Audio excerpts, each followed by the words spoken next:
우리 그리스도인과 또 그리스도인들의 모임인 교회는 늘 역사 속에서 보면 욕먹는 일이 있었습니다. 그 욕은 세 가지 이유가 있는데, 하나는 교회와 성도들이 잘못해서 먹는 욕이 있고요. 오늘이 그렇습니다. 오늘은 특히 우리 한국교회는 교회가 성도들이 잘못해서 세상으로부터 욕먹는 경우가 많아졌습니다. 또 한 종류의 욕은 그 이유가 애매한 경우가 있습니다. 정확히 무엇 때문인지는 모르고 먹는 욕이 있습니다. 그리고 세 번째는 잘못한 것 때문에 욕먹는 것이 아니고 잘못한 것이 하나도 없이 먹는 욕입니다. 오히려 똑바로 믿으니까 세상이 욕을 하고 공격을 하는 것입니다. 초대교회 시절에 로마 시대에 그 시대의 교회들이 엄청난 박해와 핍박을 받았습니다. 그 당시 세상이 기독교인을 또 교회를 공격할 때 뭐라고 공격했나 하면, 저놈들은 모여서 살아있는 어린 아이들을 죽여서 잡아먹는 그런 못된 놈들이다, 그런 오해를 받았습니다. 그리스도인들이 모일 때마다 성찬식을 행했는데 그 성찬식 행하는 것을 두고 그렇게 오해했던 것입니다. 예수님 피를 대신해서 포도주를 마시면서 예수님의 피 흘려주심을 기념했는데요. 그리고 예수님께서 십자가 위에서 우리를 위해서 찢겨주신 그 살을 대신해서 빵을 나누어 먹으면서 어린 양의 피라, 어린 양의 살이라 이렇게 고백하면서 성찬식을 행했는데, 그때 마치 어린아이들을 잡아먹는구나, 어린아이들을 잡아서 피를 마시고 그 아이들의 살을 뜯어먹는 그런 아주 못된 놈들이구나 하고 아주 회개하고 몹쓸 광신도 집단인 걸로 그런 악의적인 소문이 돌았습니다. 그래서 수많은 진실한 성도들이 붙들려서 로마 원형 경기장에 수많은 구경꾼들 앞에서 죽어갈 때 저런 놈들은 죽어도 사다 하고 그런 오해도 받은 것입니다. 오늘도 교회와 성도들이 이 세상으로부터 초대교회처럼 욕을 먹고 있는데, 문제는 그 이유가 다르다는 것입니다. 물론 어떤 공격과 비난은 오해에서 비롯된 것들도 있을 것입니다. 어두움은 빛을 본질적으로 싫어합니다. 그래서 욕먹는 경우도 있습니다. 그런데 욕먹어도 마땅한 욕도 있습니다. 예수님께서 소금이 그 맛을 잃으면 소금 노릇하지 못하기 때문에 밖에 버리워 사람들에게 밟힐 뿐이라 이렇게 말씀하셨는데, 오늘 맛을 잃은 소금됨으로 교회와 성도들이 이 세상으로부터 마땅한 욕을 먹고 있는 것입니다. 우리가 그 신앙에 대해서 잘 배워야지요. 신앙에 대해서 무엇이 바른 신앙인가를 우리가 분명히 잘 알아야겠습니다. 종종 교회와 성도들이 이 종교적 환상으로 현실 감각을 잃고 망상에 취해 사는 아주 비합리적인 사람들이라 이런 공격을 받을 수 있습니다. 왜냐하면 예수를 열심히 믿는다 하는 사람들이 종종 그런 모습들을 세상에 보여주어 왔기 때문에 그렇습니다. 요즘에 한국의 세월호 사건 때문에 뉴스 시간의 주요 이슈 하나가 이 주범격인 유병언이라는 사람과 그 일가 또 그 가족들을 잡으려고 뉴스 때마다 등장하고 있습니다. 그때 함께 등장하는 장면이 소위 구원파라는, 우리 기독교에서 보면 이단이죠. 그 구원파 신도들의 행태입니다. 한 번은 그 사람들이, 대표자들이 나와가지고 우리 구원파하고 유병언 씨하고는 관계가 없다. 유병언 씨는 우리 구원파의 일개 성도일 뿐이라 그래 놓고는, 지금은 어디에 숨어 있는지 정확하지는 모르겠습니다만은 쥐새끼처럼 숨어 지내는, 그들을 그냥 구원파가 온몸으로 앞세워서 지금 막고 있는 것입니다. 아마 그들도 그 구원파 중에는 열심히 있는 사람들 아니겠습니까? 구원파 중에도 아마 다 열심히겠어요? 그 중에 아마 열심히 아주 특심한 사람들이 온몸을 가지고 그냥 그 금수원이라는 구원파 집단 본산, 그 건물 앞에 모여들어서 지금 막고 있는 거 아니겠습니까? 그런 모습이 세상에서 어떻게 보여지겠습니까? 그런 열심이 어떻게 정상적으로 보여지겠습니까? 우리도 그런 것입니다. 우리 그리스도인들과 교회도 잘못하면 그렇게 되기가 쉬운 것입니다. 과연 그렇습니까? 우리가 제대로 예수를 믿으면, 우리가 예수를 열심히 믿으면, 우리가 예수를 건강하게 잘 믿으면 세상이 볼 때 우리는 비현실적인 그런 사람들이 되는 것입니까? 우리 신앙의 가장 근본이 되는 이 성경 말씀이, 이 성경을 열심히 읽고 공부하면 이 성경이 비현실적이고 비합리적이기 때문에, 그래서 우리 그리스도인들이 그 영향으로 종교적 망상으로 살게 되는 것입니까? 아닙니다. 그렇지가 않습니다. 성경은 이 세상과는 전혀 상관없는, 이 세상과 무관한 저 세상의 이야기를 다루고 있는 게 아닙니다. 오히려 성경은 지극히 세상의 이야기를 다루고 있습니다. 이 세상에 사는 사람들의 이야기입니다. 이 세상에 살아가는 일반 인생들의 이야기를 다루고 있습니다. 그래서 성경은, 우리가 성경을 바로 읽으면 이 세상의 실체를, 이 세상의 정체를 가장 정확하게 보여주는 것입니다. 그래서 우리가 성경을 제대로 공부하면 이 세상을 바로 볼 수 있습니다. 특별히 창세기에는 오늘 흔히 우리가 만날 수 있고 들을 수 있는 인생의 이야기가 기록되어 있습니다. 성경 기사에서 다루는 사건, 사고나요, 오늘 우리들이 신문지상에서 만나는 사건, 사고가 그 내용면에서 별로 다르지가 않습니다. 그런데 성경이 다른 점이 무엇입니까? 이런 인간의 이야기에만 있다는 게 아닙니다. 이런 인간들의 이야기 안에 하나님의 사건을 다룬다는 것이 다른 것입니다. 그래서 성경은 뭘 보여주냐 하면, 하나님의 구원이라는 것이 우리의 삶과 우리의 보통의 일상을 떠나 있는 그런 망상, 공상적인 게 아니라는 걸 보여주는 거죠. 하나님의 구원은 우리 삶 중에, 우리의 일상 중에, 우리의 문제 안에 생생하게 일어나는 실제적인 사건이 하나님의 구원이라 하는 것을 보여주는 것입니다. 예수 믿고 얻는 구원은 절대로 구름 위를 떠다니는 종교적 환상이 아닌 것입니다. 이 구원은 실제 하는 우리 삶에 주신 구원이기 때문에 그렇습니다. 우리는 하나님의 구원을 목격할 수 있습니다.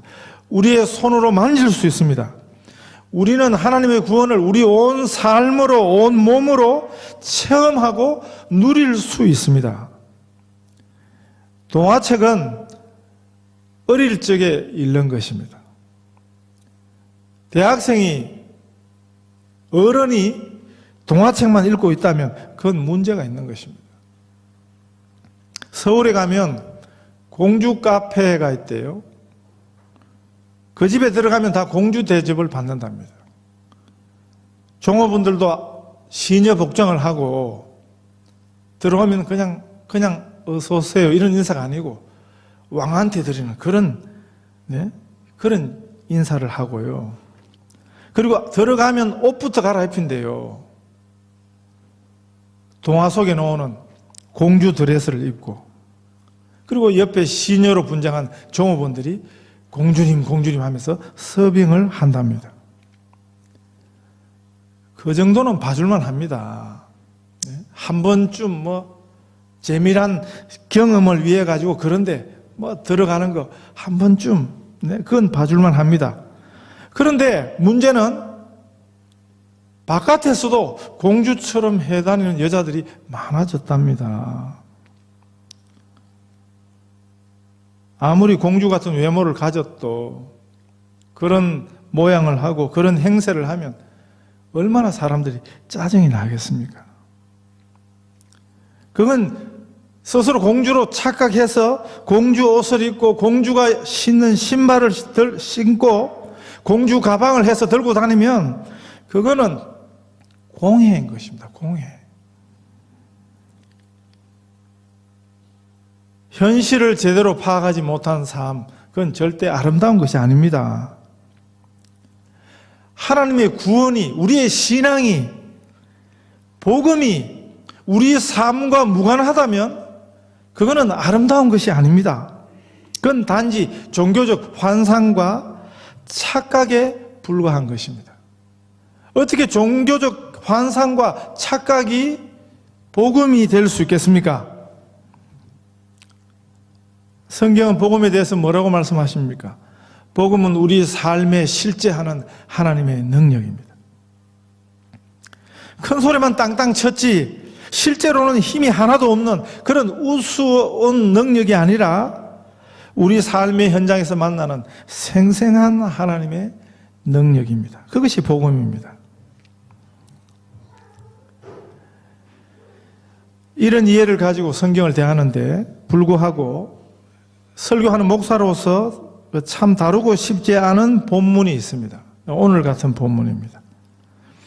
오늘 같은 본문을 만나면 질문이 많아집니다.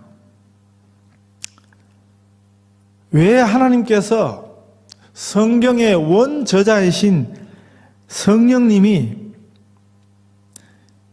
이런 본문 내용을, 지금 야곱을 이어서 요셉의 이야기가 진행되는 중간에 이 유다의 이야기, 그것도 아름다운 이야기가 아닙니다.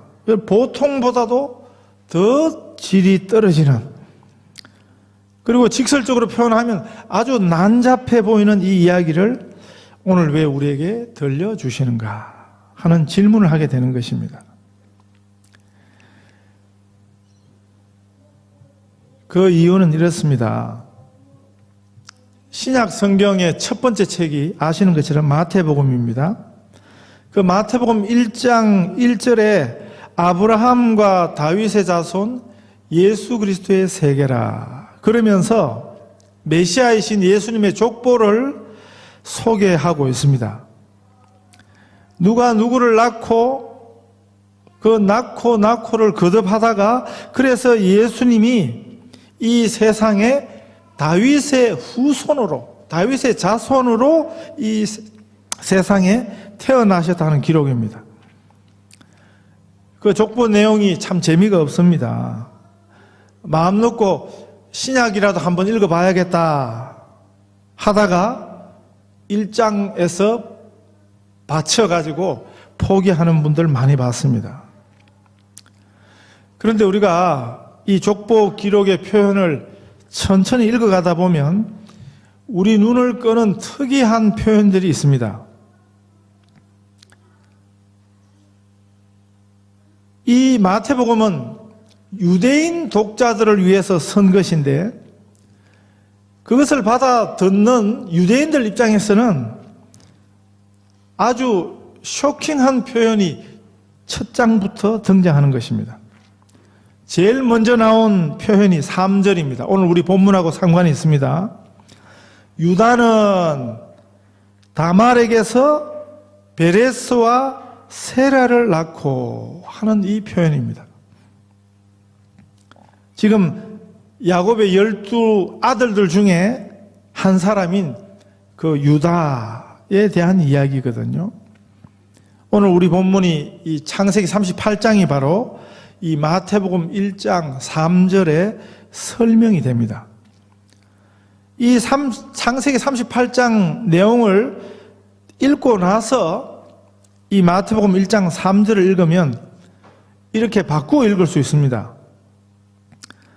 시아버지 유다는 그 며느리에게서 베레스와 세라를 낳았다 하는 이야기가 되는 것입니다. 그 유다가 바로 다윗의 조상이고 또 예수님의 조상이라 하는 것입니다. 이것뿐만이 아닙니다. 마태복음 1장 6절에서는 다윗은 우리아의 아내에게서 솔로몬을 낳고 그랬습니다.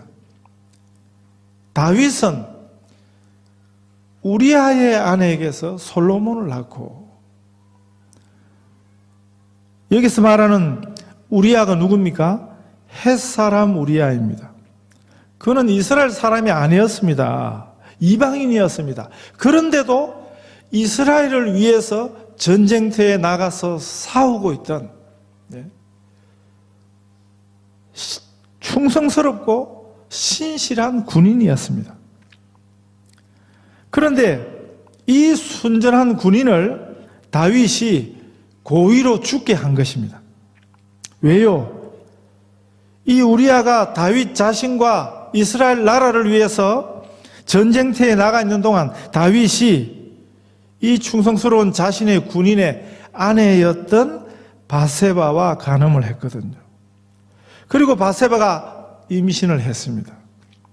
그 사실을 감추려고 했는데 뜻대로 되지 않으니까 우리아를 전쟁터 제일 앞쪽에 세워서 죽게 한 것입니다. 그리고 낳은 아들이 우리가 잘 아는 왕이지요. 솔로몬입니다. 솔로몬이 한편으로는 지혜의 왕이고 이스라엘 역사에서 황금기를 구가하던 역사 속에서 제일 돈 많은 갑부 왕의 상징이 솔로몬인데, 그러나 다른 한편에서 보면 성경은 이 두 가지 면을 다 같이 보여주는 것입니다. 우리가 한쪽 눈을 감고 있어서 그렇지 솔로몬에 대한 중요한 사실 하나는 그 어머니의 과거입니다. 그 어머니가 바로 바세바였습니다. 원래 남편이 있던 여자가 다른 남자와 눈이 맞아 바람이 난 것입니다. 그런데 그 간부가요, 그 남편이 참 착한 남편이었습니다. 요령을 피울 줄 몰랐던 충성스러운 군인이었습니다. 그렇게 순전한 원래 남편을 그 간부였던 다윗이 그 남편을 죽이고, 그래서 그 여자를 차지하고 난 아들이 솔로몬이었습니다. 그 부산에 교회 크기로 제일 큰 교회가 있는데 지금은 은퇴하셨습니다만 그 교회 개척하고 그 교회를 그렇게 큰 교회 되게 했던 그 교회 담임 목사님이 한국에서 제일 좋은 대학교 출신입니다. 그래서 그분이 자주 자기가 그 대학교 나왔다는 것을 설교 시간에도 강의 시간에도 그냥 자주 했어요. 그래서 그 교인들 중에 우리 목사님 좋은 대학 나온 거는 알겠는데 저 이야기 강단에서는 안 했으면 좋겠다, 이런 이야기 할 정도로 그만큼 본인이 자랑스러워하던 한 부분이었죠. 그런데 그분이 절대 입 밖에 안 내는 이야기가 있었는데, 아마 자기가 그렇게 한국 최고 대학을 나왔다 하는 것에 비하면 수치스럽게 생각했던 것이겠죠. 그게 뭐냐 하면 자기 어머니는 자기가 처음 나가던 교회 바로 맞은편에서 술집을 하셨대요. 그 이야기를 왜 하겠습니까마는. 그런데 성경은 다릅니다. 그보다 더한 이야기도 숨기지 않습니다. 성경은 우리 생각에는 충분히 안 해도 되는 이야기, 이거는 감추거나 아니면 좀 각색해도 되는 이야기를 그대로 보여주는 경우가 있습니다. 그것은 일부러 보여주시는 것입니다. 예수님의 족보를 소개하면서 그 출생이 평범한 사람에 대해서는 그런 설명이 없습니다. 누구에게서 낳고 그 어머니가 누구, 그 아내가 누구, 그 이야기가 없습니다. 그런데 유독 말 많고 탈 많은 경우에는 꼭 강조를 해서 말씀을 하고 있더라는 것입니다. 이 마태복음은 주 독자가 유대인입니다. 유대인은 아마 세계에서 가장 자긍심이 강한 민족일 것입니다. 하나님으로부터 특별히 선택받았다는 선민의식이 그전부터 있었습니다. 유대인들은 특별히 그 유대인의 혈통을 그렇게 자랑하고 있습니다. 지금 신약시대에도 로마의 식민지로 있었지만은 다윗의 후손으로 오시는 메시아에 의해서 유대의 영광을 다시 회복할 거라는 그런 기대가 있었습니다. 그 유대인들에게 마태는 예수님이 바로 하나님이 약속하신 그 메시아라고, 다윗의 후손이라고 족보를 통해서 증명해 보이는 일로 마태복음을 시작한 것입니다. 사실 그 족보의 내용은 유대인이라면 다 아는 내용이었습니다. 그런데 다윗 왕가라는 그 실체를 보면 그것도 자랑스러운 혈통이 아니었습니다. 왜냐하면 다윗 왕가의 조상이 누구냐 하면 유다라는 사람이거든요. 오늘 본문이 유다를 소개하는데 그 형제들을 떠나서 이방인들에게로 들어가서 살게 되었다, 이렇게 소개합니다. 아마도 우리가 이런 추측을 할 수 있습니다. 자기 동생 요셉을 아버지에게 죽었다고 속이고 종으로 팔아버린 일에 대한 자책과 실망이 컸을 것입니다. 그래서 아마 그 형제들이 싫어졌을 수도 있을 것입니다. 그렇다고 간 곳이 친구 따라, 이방인 친구 따라 간 곳입니다. 핑계는 있었지만 그 잘못된 선택이 이제 유다의 자녀들에게 줄줄이 화를 부르게 했습니다. 이방 여인과 결혼을 해서 세 아들을 두었는데 그 아들 둘이 하나님의 심판을 받고 죽게 됩니다. 7절에 보시면 유다의 장자 엘이 여호와 목전에 악함으로 여호와께서 그를 죽이신지라 그랬고요. 10절에 보시면 유다의 둘째 아들 오난도 여호와 목전에 악한 일을 함으로 여호와께서 그도 죽이셨다 그랬습니다. 하나님 없는 삶에 그 아버지가 첫 발을 들여놓았을 때 그 자녀들이 그런 환경 가운데 자라니까 하나님 보시기에 악한 일을 행하는 자녀들이 된 것입니다. 부모된 우리들이요, 우리 자녀들을 위해서라도 우리가 똑바로 믿어야 할 이유가 있는 것입니다. 부모된 우리의 불신이 우리 자녀들의 삶에 영향을 미치게 된다 하는 엄중한 교훈이 여기 있습니다. 유다는 자신의 잘못으로 가져온 그 아들들의 불행을 자신에게 탓하지 않고 그 며느리 다말에게 탓을 하고 있습니다. 오늘 우리 문화 풍습에서는 이해가 어렵습니다. 그 시대에는 형제 중에서 큰 형이 결혼해서 아들을 두지 못하고 죽게 되면 그 동생이 그 형수에게 장가를 들어서 죽은 그 형을 위해서가 아닙니다. 살아남은 그 형수를 위해서 자녀를 낳아주도록 하는 것이 그 시대의 풍습이었습니다. 그래야 자녀도 없이 남편이 죽었을 때 홀로 남은 그 여인의 삶을 구제할 수 있었거든요. 이 풍습이 나중에 가면 율법에 명시됩니다. 구약에서 보여주는 우리 하나님의 말씀의 정신 하나는요, 그 시대 세상 속의 최약자를 우리 하나님께서 친히 보호하신다는 것입니다. 지금도 발전 지수로 보면 제일 발전한 최선진 세상 사회가 아닙니까? 지금이요. 그런데 세계 제일 선진국일수록 약자를 정부가 보호합니다. 후진국은 말만 선진국이지 실제는 선진국이 아닌, 네? 그런 나라는 증거가 뭐냐 하면 약자를 정부가 보호하지 않습니다. 지금은 온 세상 돌아다니면서 전도하는 분이 있는데 스웨덴에서요. 이미 태중에 있을 때 검사를 하니까 정상화가 아니었습니다. 그래서 그냥 유산을 시키든지, 예? 안 놓는 게 낫겠다. 그렇게 권유를 했습니다. 그런데 부모들이 참 잘 믿는 분인데 그럴 수 없었습니다. 이런 생명도 허락하시는 하나님의 뜻이 있다. 우리가 낳아서 키우겠다.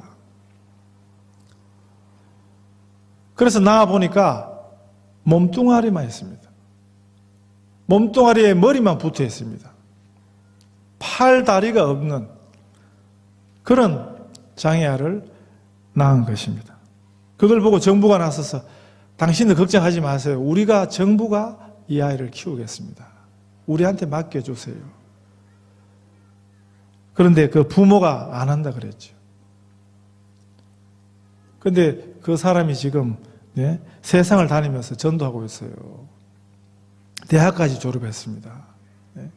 교회에서 성가대 지휘를 합니다. 그 부모님이 신앙을 따라서 아이를 잘 키운 것입니다. 하나님께서 그 생명을 통해서 영광을 받고 있습니다. 그런 사람이 세상을 돌아다니면서 여러분 힘내세요. 그러니까 힘 안 낼 사람이 어디 있겠어요. 네? 우리가 힘 빠져서 절망하는 그런 것도 이유가 있습니다. 충분한 변명이 있습니다. 그런데 그런 사람이 와서 여러분 힘내세요. 이렇게 격려하는데 힘 안 낼 사람이 어디 있겠습니까? 그런데 그런 나라는 그래도 만약에 부모가 그런 아이를 낳아놔도 정부가 대신 그 아이를 키운다는 것입니다. 그게 좋은 정부지요. 그런데 사실은 이런 정신이 성경에 있습니다. 하나님께서 그 시대의 최약자를 우선적으로 보호하는 정책이 성경 곳곳에 있는 것입니다. 그 중에 하나가 바로 이 경우입니다.